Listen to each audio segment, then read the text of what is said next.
Merci beaucoup. Nous allons inviter Son Excellence Madame la Vice-Première ministre à nous rejoindre pour le dernier panel qui traite de l'environnement, politique foncière et de l'habitat.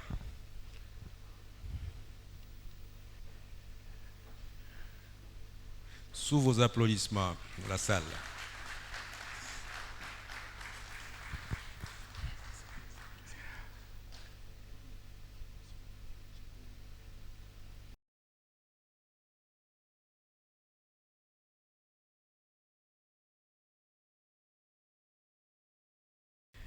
Sans plus tarder, nous allons passer la parole à Madame la Vice-Première ministre pour qu'elle puisse nous livrer son message.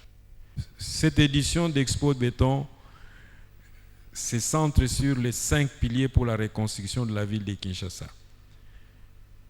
En tant que ministre en charge de l'environnement et du développement durable, comment vous voyez la reconstruction de la ville de Kinshasa?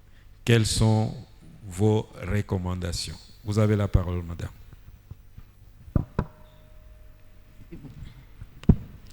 Merci beaucoup, honorable, pour cette opportunité. Mesdames et messieurs honorables, je voudrais d'abord m'acquitter du devoir noble de féliciter l'initiative plutôt de ces journées de réflexion Expo Béton. Nous en sommes à la 6e édition. Ce n'est pas facile de maintenir l'élan dans ces conditions. Voilà pourquoi nous tenons sincèrement à féliciter les organisateurs et remercier pour le fait de nous avoir invités à partager des réflexions. Honorable, je pense qu'en tant que membre du gouvernement, je ne vais peut-être pas parler en termes de recommandations parce que je n'ai personne à qui recommander.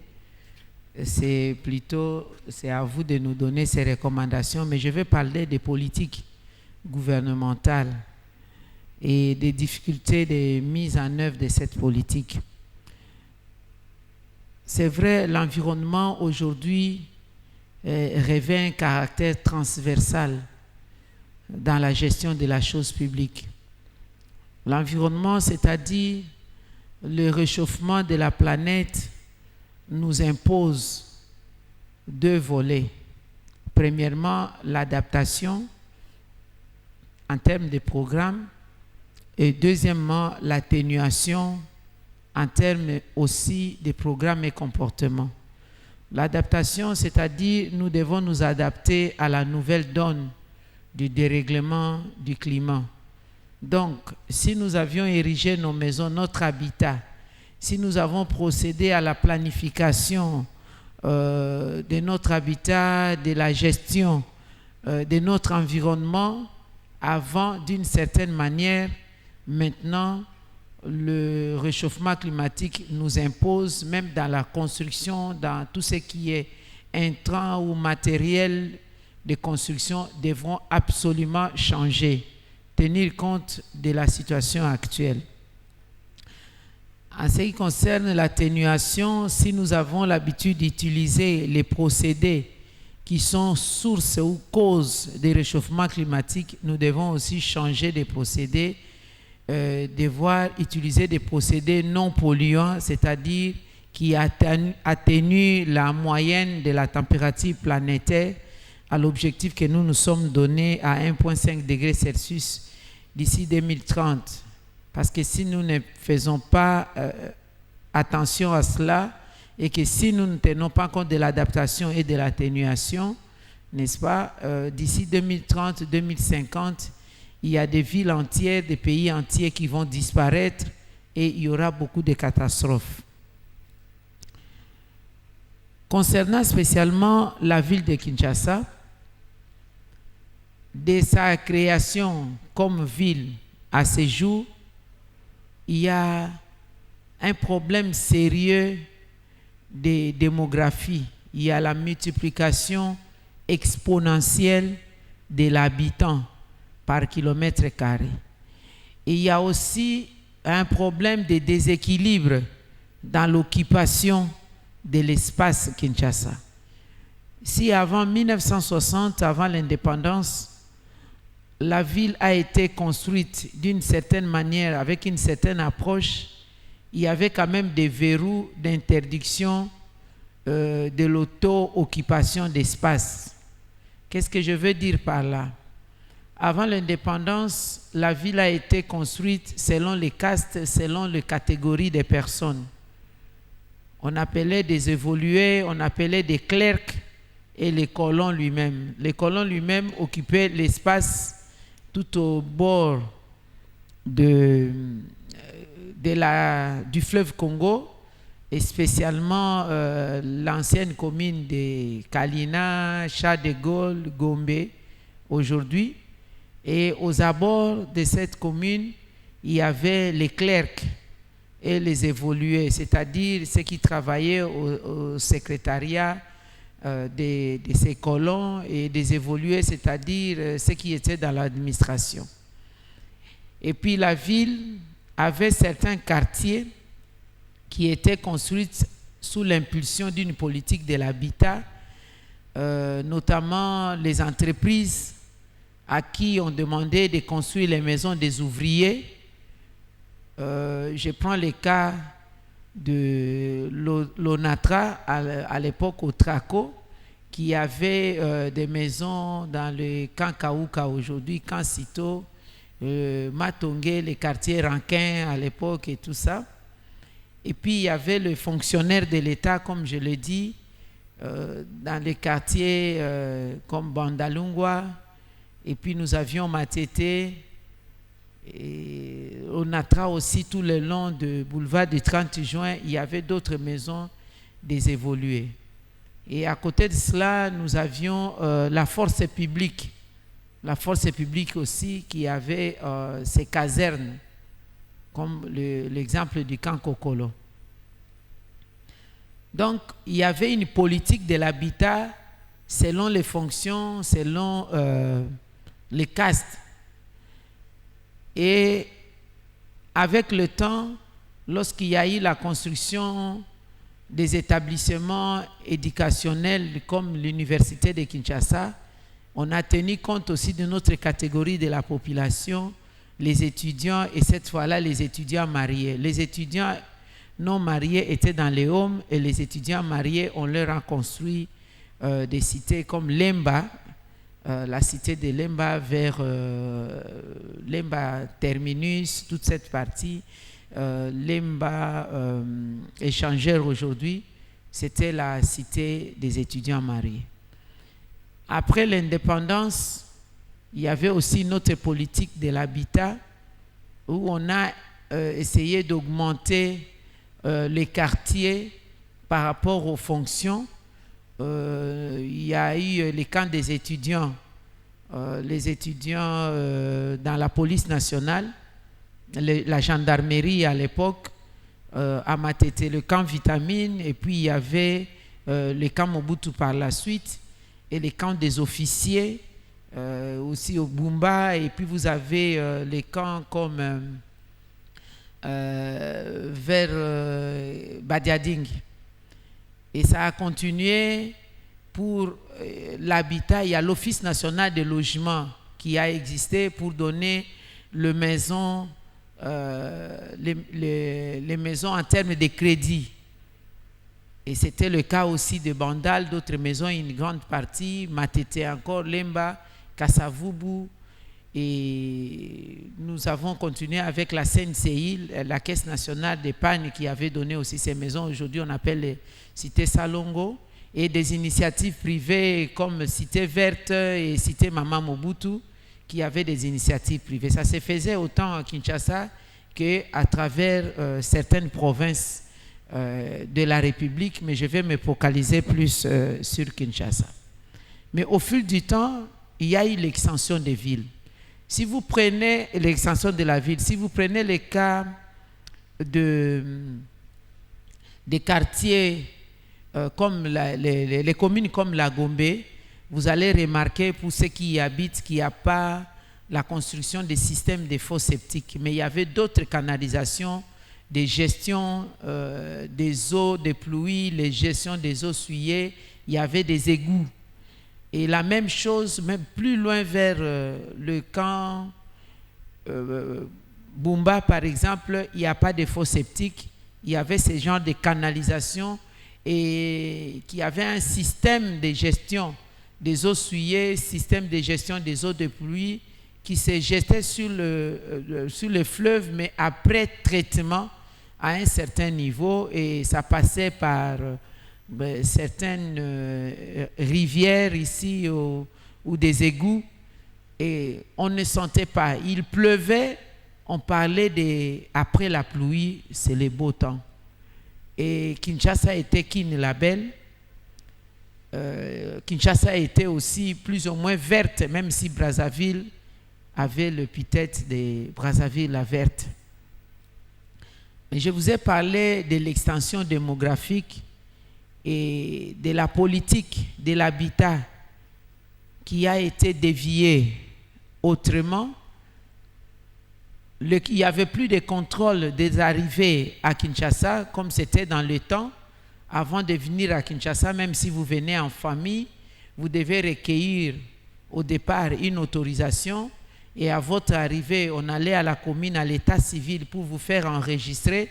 Vous enregistrez non seulement votre arrivée, mais aussi la probabilité de la date de votre retour. Donc la migration était contrôlée, et à telle enseigne qu'on avait toutes les données dans l'Institut national des statistiques au niveau du ministère du Plan, et cette planification rejaillissait dans tous les départements, dans tous les ministères au niveau national et au niveau provincial pour savoir si on avait besoin d'extension de l'habitat en termes aussi de donner l'essentiel pour soutenir l'habitat, la distribution, la desserte plutôt de l'eau et de l'électricité, et aussi les routes.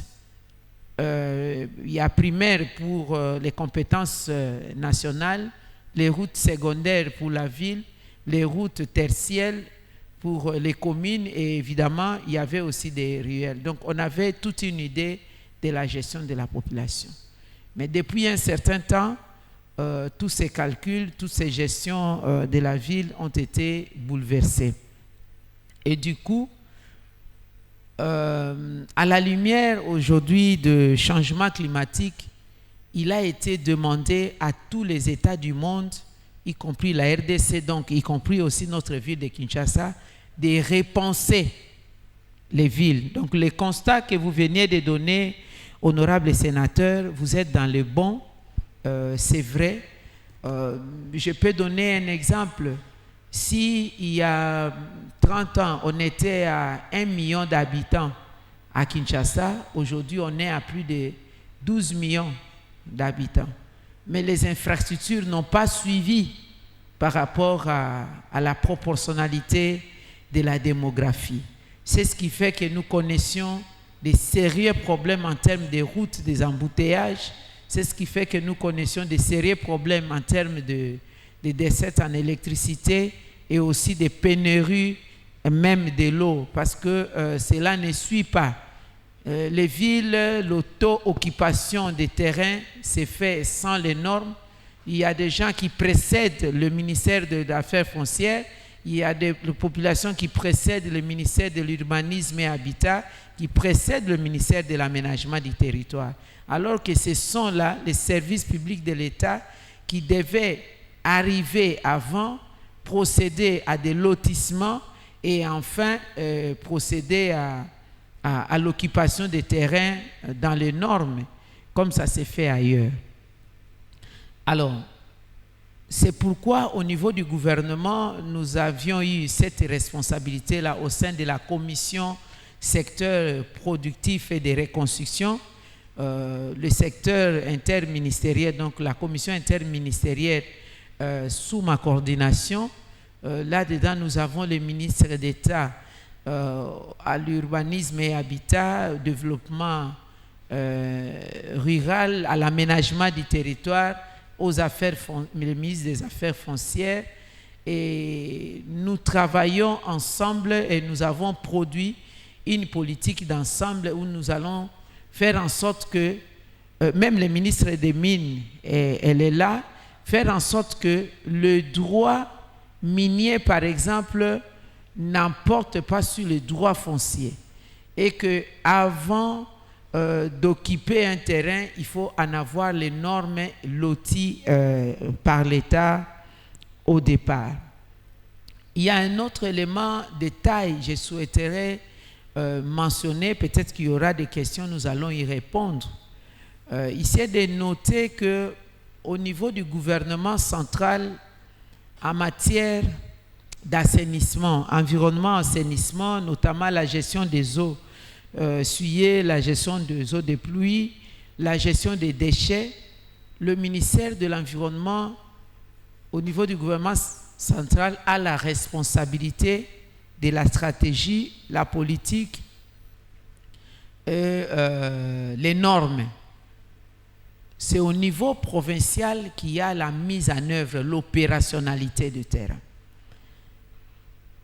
En son temps, le ministère de l'Environnement avait en son sein un programme national d'assainissement. Mais après, le programme a été mué à toute une direction, la direction d'assainissement. De sorte que cette direction édicte les normes, présente les politiques et des stratégies, mais l'opérationnalité dans son alter ego au niveau de la ville.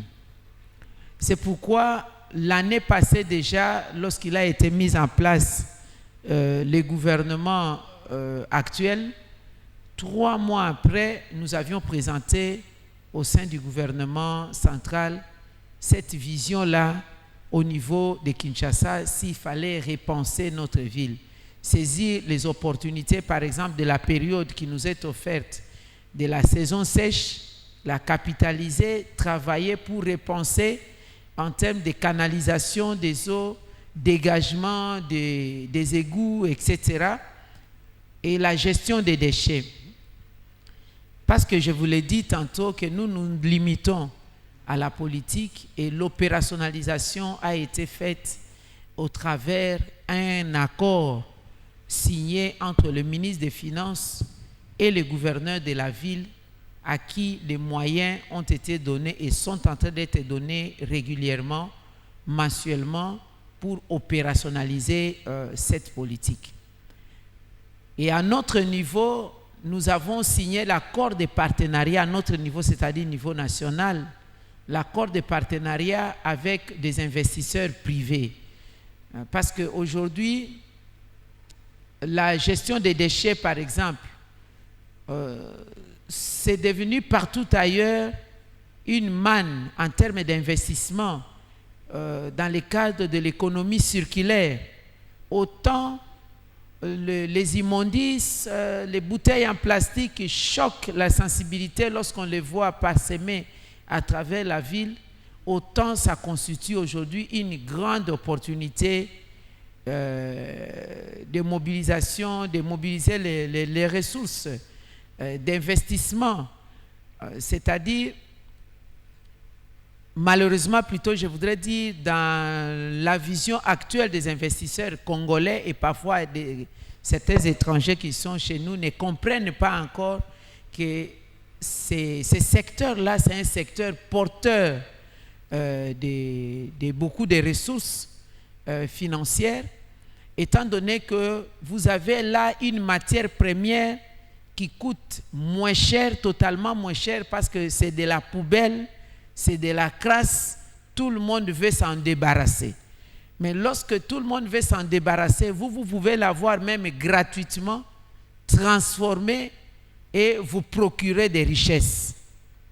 C'est dans cet ordre d'idées que nous avions signé un accord de partenariat avec 2 entreprises qui font un travail extraordinaire dans cette ville, mais dont le travail n'est pas vu tout simplement parce que des années et des années, nous avons entassé donc ces déchets. Il s'agit des Clean Plast et des OK Plast qui sont spécialisés par la récupération de toutes les bouteilles en plastique, n'est-ce pas, et les transformer en granulés pour la réutilisation, réfabrication des bouteilles. Et l'accompagnement actuel que nous allons donner à ces entreprises, nous y sommes déjà.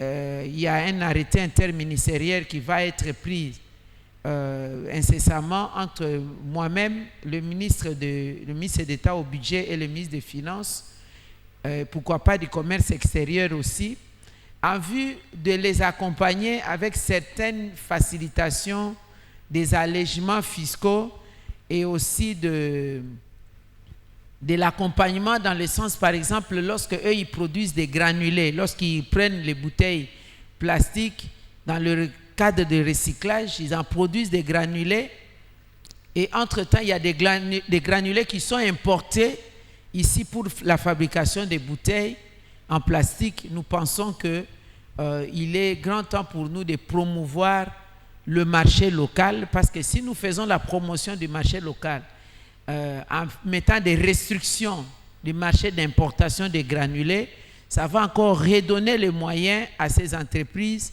de récupérer encore plus de bouteilles en plastique et ils vont jouer le rôle du gouvernement pour le nettoyage de la ville. C'est vrai, bien qu'il y a des investisseurs qui viennent dans ces domaines, la responsabilité de l'État, que ce soit au niveau du pouvoir central qu'au niveau provincial, c'est la politique de la collecte. La collecte de ces déchets qui ne peut réussir qu'au travers d'un partenariat public-privé. La collecte de ces déchets au niveau des maisons pour qu'on puisse les amener pour les triages, parce que nous avons plusieurs déchets que nous dégageons. Imaginez-vous, je vous ai parlé d'une ville de plus de 12 millions d'habitants et notre comportement alimentaire, c'est le genre où si vous achetez 1 kilo de la nourriture, à la cuisson, vous aurez utilisé que parfois la moitié, 500 grammes, ou parfois même 300 grammes, 700 grammes sont jetés. Vous n'avez qu'à voir autour de nous le feuille de manioc, donc le pondou, que ce soit les manioc, les chikwang, les matembele, autres légumes. Donc lorsqu'on on détache, on veut les cuire, il y a plus de déchets que ceux que nous récupérons pour l'alimentation. Du coup, nous sommes des grands producteurs des tonnes et des tonnes de déchets par jour. Nous avons des déchets aussi solides comme des pneus. Souvent, nous importons des véhicules usagés et le pneu ne tarde pas avec la chaleur et vous allez voir que nous produisons beaucoup plus de déchets de pneus et autres mitrailles. Dans nos hôpitaux, il y a un problème sérieux des déchets des hôpitaux. Très peu de centres de santé ou des hôpitaux ont des poupinelles pour l'incinération ou des incinérateurs. Soit ils les enfouissent dans la terre ou tout simplement ils les jettent à travers la rue et partout ailleurs. Il y a aussi un problème de sensibilisation. Alors, si je termine, voilà, c'est vraiment une matière abondante. Je termine pour dire, je confirme que nous devons repenser les villes, mais nous devons au départ aller dans la démarcation entre la responsabilité du gouvernement central et la responsabilité de la ville. Parce que la ville a la chance et le malheur d'être le siège des institutions où parfois la ville est étouffée par l'action du gouvernement central, ou tout simplement la ville se retire et laisse au gouvernement central même ses responsabilités au niveau des communes. Voilà ce que je peux dire à ce niveau. S'il y a d'autres questions spécifiques, nous pouvons toujours donner quelques éclaircissements. Mais la matière, elle est abondante. Bon, je ne voudrais pas m'hasarder de parler de l'échéance. Je vais parler de l'échéance en termes gouvernemental pour donner les normes, c'est-à-dire les accords, les accompagnements, les cadres juridiques et légaux pour l'action et aussi les moyens de mise en œuvre. Maintenant, quant à la mise en œuvre, il y a aussi tout citoyen, tout quinois, quinoises et quinoises, parce qu'il y a des images, par exemple, qui circulent où vous voyez les ONG à qui on a confié les moyens nécessaires par la ville pour la récolte donc, de ces déchets, lorsqu'il pleut, ces mêmes ONG les déversent dans les caniveaux. Vous voyez aussi les femmes au niveau des ménages qui prennent les poubelles, qui les déversent dans les caniveaux. Vous voyez aussi les responsables même des parcelles, des maisons, qui attendent que la pluie pour ouvrir les canalisations des excréments pour les déverser dans les caniveaux. C'est aussi une question d'éducation. Donc ça doit être fait à différents niveaux. Si aujourd'hui je parle d'un délai, en termes de normes du gouvernement, je peux le dire, donnez-moi jusqu'à l'année prochaine, le 30 juin, j'aurai les normes. Mais la mise en œuvre, ça doit être à différents niveaux. L'engagement doit être pris au niveau d'abord de la base. Les chefs des quartiers, les bourgmestres des communes, au niveau du gouvernement provincial et aussi l'Assemblée, le Parlement provincial pour les contrôles d'action, parce que nous parlons de la ville et qu'il y ait des sanctions. De notre côté, nous allons prendre toutes les mesures. Nous allons prendre des mesures. Maintenant, nous allons parler même de la taxe carbone. Nous allons taxer toute pollution. La pollution des eaux, la pollution des véhicules qui utilisent les procédés polluants. Nous allons les faire pour mobiliser les moyens nécessaires à donner à ceux qui sont chargés de l'opérationnalisation. Mais chaque citoyenne et citoyen, chaque Congolais et Congolais, chaque Quinois, les Quinois qui sont ici, donc de toutes les nationalités, nous devons avoir une éducation de séparation même de nos déchets. Vous voyez, nous autres, nous nous sommes rabaissés jusqu'à faire la publicité.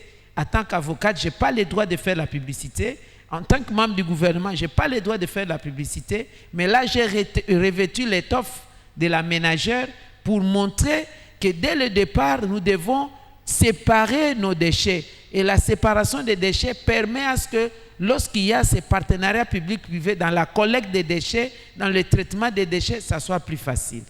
Voilà. Donc Merci. je ne peux pas me hasarder dans ça. Je préfère être modeste et qu'on me juge dans l'action, qu'on dise, mais tiens, les choses ont changé.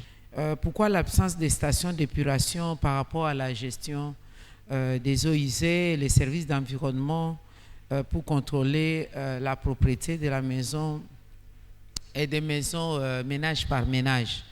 Je voudrais d'abord d'emblée dire que l'OVD, c'est dans la responsabilité du ministère des infrastructures, des travaux publics. Mais je vais répondre parce que ce ministère se trouve dans la commission sous ma coordination. Comme nous l'avons dit, nous sommes en train de repenser la ville. Avant, ça ne posait pas de problème compte tenu du nombre de quartiers, nombre de la démographie, les usagers, même l'occupation de terrain. Nous sommes en train de repenser, vous et nous, nous avons constaté, nous sommes en train de repenser donc la gestion de la ville et les tout se recoupent. L'occupation des terrains de manière illégale, ça a bouché des canalisations, des égouts d'évacuation, aussi des services de rejet de certains, disons des usines par exemple, qui bloquent l'évacuation des eaux. Donc ce n'est pas un travail qui concerne seulement le ministère de l'Environnement, ce n'est pas aussi le travail seulement du gouvernement central, mais c'est aussi de la ville. Par rapport à des services de contrôle, ce n'est pas la responsabilité du gouvernement central d'aller procéder au contrôle. Justement, ces services-là, c'était des services communaux. C'est dans chaque commune que se trouvent être rattachés les services d'hygiène, n'est-ce pas? Lorsqu'un jour j'ai passé, j'ai vu à côté du stade de Martyrs, on a mis une palissade, donc on a mis des tôles parce que quelqu'un voulait ériger une bâtisse. On a même dit qu'on allait ériger la maison des sports. Même si c'était la maison des sports, c'était mal vu.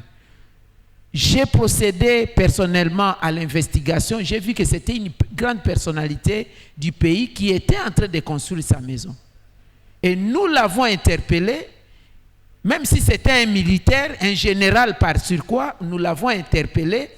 Et cette bâtisse, on l'a détruite. J'étais au Sénat j'ai dirigé la commission socio-culturelle parce que les questions des sports étaient dans ma responsabilité. J'ai dit qu'on ne pouvait pas construire une maison étouffer les stades de martyrs. Mais aujourd'hui, nous avons vu ce qui se passe. Nous sommes en train d'interpeller, mais ce sont des personnalités responsables de la ville qui ont érigé des palissades là-bas pour la construction.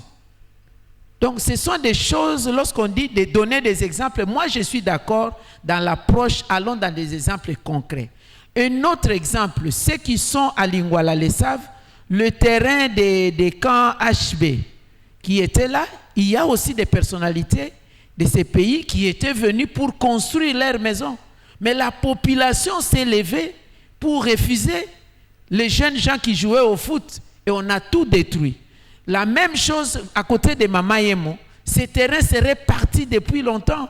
Beaucoup ont voulu, les membres du gouvernement, les personnalités gradées dans l'armée ont voulu aussi lotir ces lieux-là, les prendre. Mais la population, les jeunes gens qui jouaient au foot, qui jouent encore au foot à ces stades, à ces niveaux-là, ont refusé.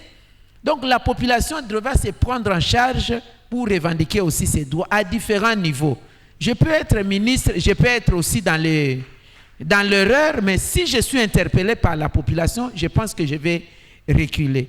Donc c'est à nous-mêmes, à différents niveaux, de sécuriser nos espaces, c'est à nous-mêmes, à différents niveaux, d'interpeller aussi nos autorités. On n'est pas ministre tous les jours. Avant de devenir ministre, nous sommes d'abord population. On doit nous interpeller pour que cela attire notre attention. Merci.